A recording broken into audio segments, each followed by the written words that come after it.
My girlfriend said, "Stop acting like we're married, we're just dating." I said, "You're absolutely right." Then I split every bill 50-50, stopped picking her up, and started making plans without her. 2 weeks later, she was begging me to go back to how things were. I, 39 male, had been dating Monica, 36, for 2 years. We didn't live together, but I basically treated her like my wife. Paid for all our dates, drove 40 minutes each way to pick her up for everything, helped with her car payments when she was between jobs 3 times, and even covered her phone bill because it just made sense since I had a family plan. Last month, we were at dinner with her friends. One of them asked when we were getting married. Monica laughed, not a cute laugh, but that dismissive snort she does. God, why does everyone keep asking that? We're just dating. Kevin needs to stop acting like we're married already. It's honestly suffocating sometimes. Her friends went quiet. I took a sip of my $18 cocktail I was paying for and smiled. "You're absolutely right." She looked surprised. "What? You're right, we're just dating. I've been overthinking this whole thing." She smiled and rubbed my arm. "See, that wasn't so hard to admit." The check came. $340 for the table. Usually I'd grab it without thinking. Instead, I pulled out my phone. "So that's $68 each for you 5, right?" Dead silence. Monica's friend Desiree spoke first. You usually..." "Oh, I usually covered it when I thought we were building something serious. But Monica just clarified we're just dating. So, $68 each?" Monica's face went red. "Babe, stop being weird." "I'm not being weird. I'm respecting your boundaries. You said I was suffocating you by acting like we're married. So let's keep it casual." She paid her share. Her friends paid theirs. The ride home was silent. That was a Thursday. Friday morning, she texted asking what time I'd pick her up for her cousin's wedding that weekend. "I'm not. You can drive yourself or Uber. I already RSVP'd no." "What? Kevin, I told them you were coming." "That was back when I thought we were serious. But we're just dating, remember? Driving an hour and a half each way to be your +1 at a family wedding feels pretty marriage-like. I'm sure you understand." She called 15 times. I didn't answer. I was too busy updating my dating app profile to looking for something serious. Saturday, while she was at the wedding, I went golfing with my buddy Derek. Posted a story of us at the 19th hole. She viewed it within minutes and texted, "Having fun without me?" Yep, you were right. This casual thing is liberating. Monday came. She called asking for a ride to work. Her car was making a weird noise. "Can't help you there. Maybe try that mechanic your ex recommended? The one you still text sometimes?" "Are you serious right now?" "As serious as we're not." She had to Uber. Cost her $34 each way. That evening, she showed up at my place unannounced. Let herself in with the key I'd given her 8 months ago. "We need to talk about your attitude." I was making dinner. "Steak for one." "What attitude? I'm just following your lead." "This isn't what I meant." "What did you mean then?" I didn't want the pressure. Everyone keeps asking about marriage and babies and I'm not ready." "Cool. Neither am I. Not with someone I'm just dating." "So what? You're punishing me?" "Punishing? No, I'm adjusting my investment to match yours." "You want casual?" "This is casual." She noticed the dating app notification on my phone light up. "Are you fucking kidding me?" "What? We're just dating. You never said we were exclusive." "We've been together 2 years." "No, we've been dating for 2 years." "Big difference according to you." She threw her tea at me and stormed out. Update 1. Holy shit, did this escalate. First, Monica started a propaganda campaign, told everyone I was financially abusing her because I stopped paying for everything. Her mom called me a manipulation artist. Her words, not mine. "Diane, your daughter told a room full of people that we're just casually dating. I'm responding accordingly." After 2 years, you know she has commitment issues because of her dad. And that's not my problem to fix with my wallet. She hung up on me. Then Monica's car actually broke down, like for real this time. Transmission issue. The quote was $2,400. She called me crying. "Kevin, please, I need help. You know I can't afford this. Have you tried asking someone you're in a serious relationship with?" "Stop being petty." "I'm not being petty. I'm being logical. I spent roughly $2,000 a month on our casual relationship. That stops now." $2,000? You're insane." I pulled up my spreadsheet. Yeah, I'd been tracking. Your phone, $85. Gas for pickups, $250. Dates, $800 minimum. Your random emergencies, usually another $500 to $700, plus the 3 months I covered your car payment at $400 each. Want me to continue? Silence. That's what I do for someone I'm building a future with, not for someone I'm just dating. She hung up. But here's where it gets good. Thursday night, she posted on Instagram, when you realize your worth and stop accepting the bare minimum. My boy Derek screenshot it and sent it to me with LMO, she's wild. I commented, bare minimum? I have the receipts that say otherwise, but go off, queen. She deleted the post within an hour, but not before about 50 people saw my comment. Her best friend Natalie called me. Kevin, what's your endgame here? No endgame, just matching energy. She loves you. She loves what I do for her. There's a difference. She's been crying for days. And? You're really gonna throw away 2 years over one comment? She threw it away when she minimized what we had in front of everyone. I'm just honoring her wishes. Friday afternoon, Monica showed up at my office. Security called up to tell me my girlfriend was there. Tell them you're just someone I'm dating, I told her over the phone. See if they let you up then. They didn't. She waited by my car for 2 hours. I came out with my coworker Vanessa, who was laughing at something on her phone. Monica's face was priceless. Who's she? A coworker. We're grabbing drinks, casual ones, nothing serious.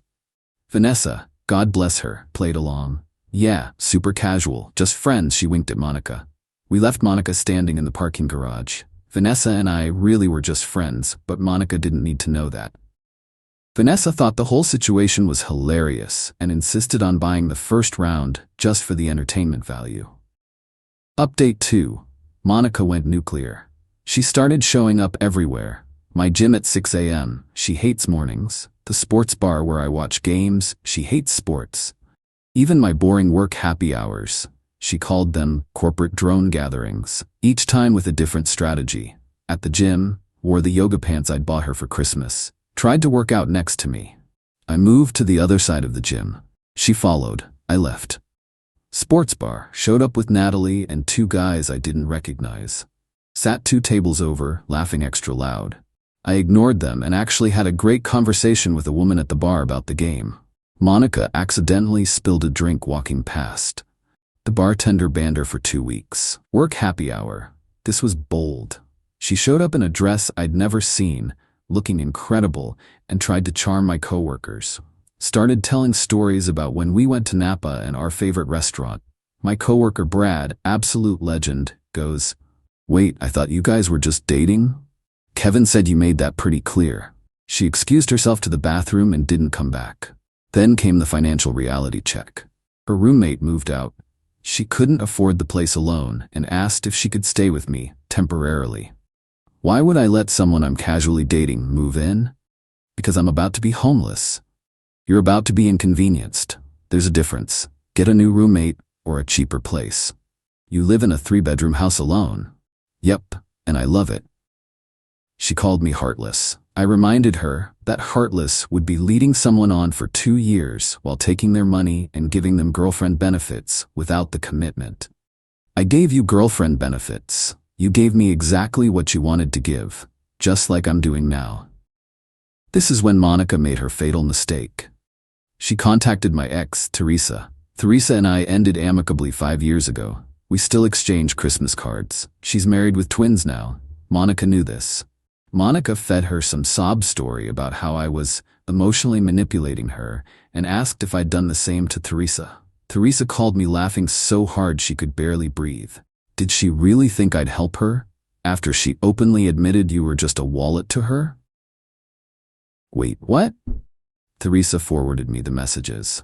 Monica had actually written, "He took care of everything financially, and now he's using it against me just because I said we weren't married.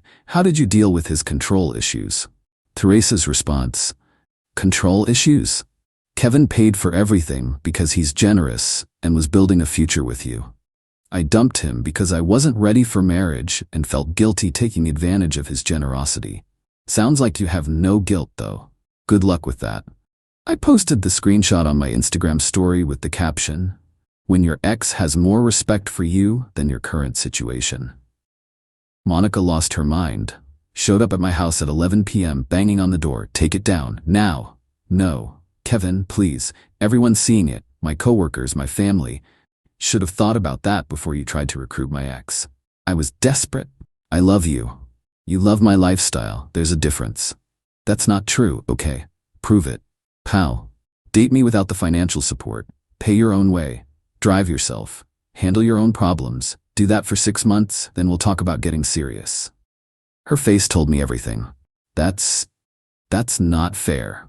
You make 3 times what I make. And I dated you when you were unemployed. 3 times. I can't afford to date like we used to. Then we'll date like you can afford. Picnics, home-cooked meals, walks in the park. You know, things people do when they actually enjoy each other's company.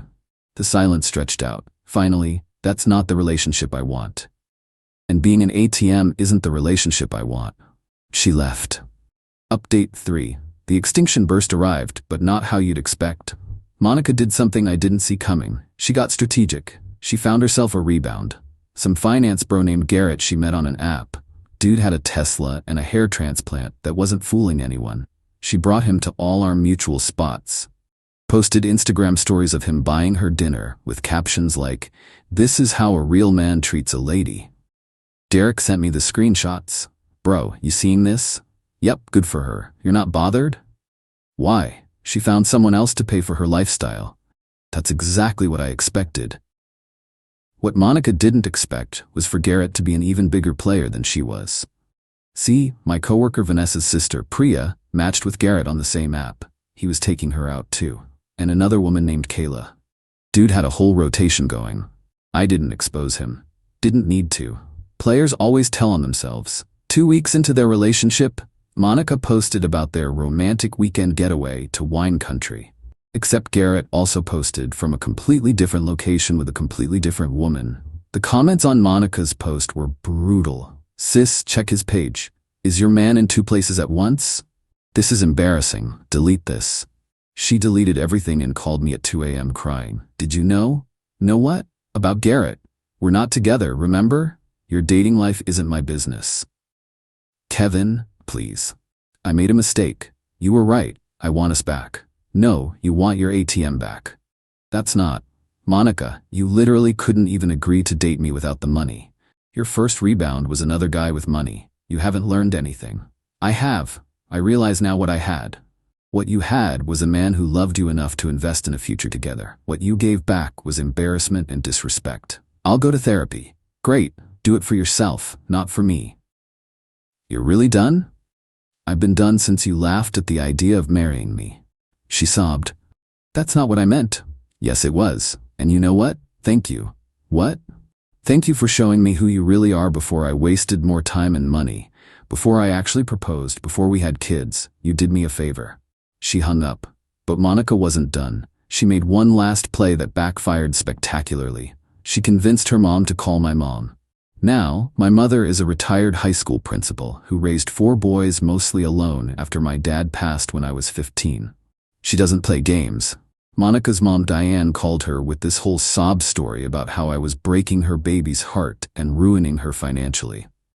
Mom listened patiently, then responded, Diane, your daughter is 36 years old. If she can't support herself without my son's money, that's your failure as a parent, not his as a boyfriend. Kevin's father died when he was 15, and he still managed to put himself through college and build a career. What's Monica's excuse? Diane sputtered something about different circumstances.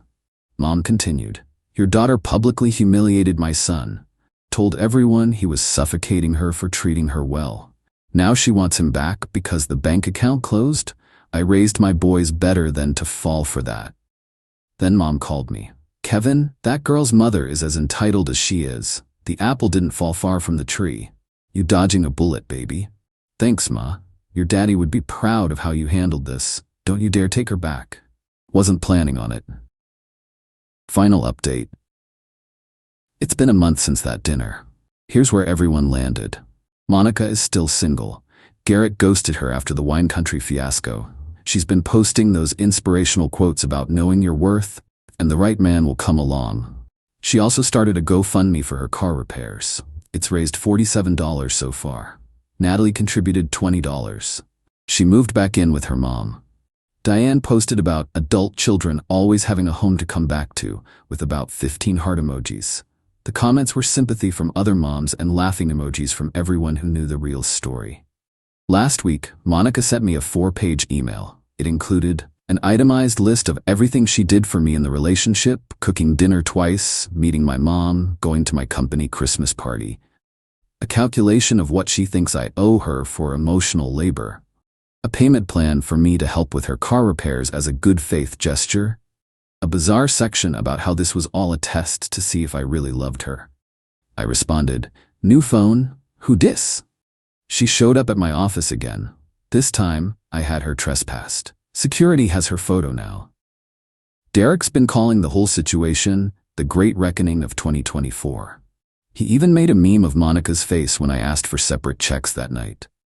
It's become legendary in our friend group. Vanessa and I actually did start dating.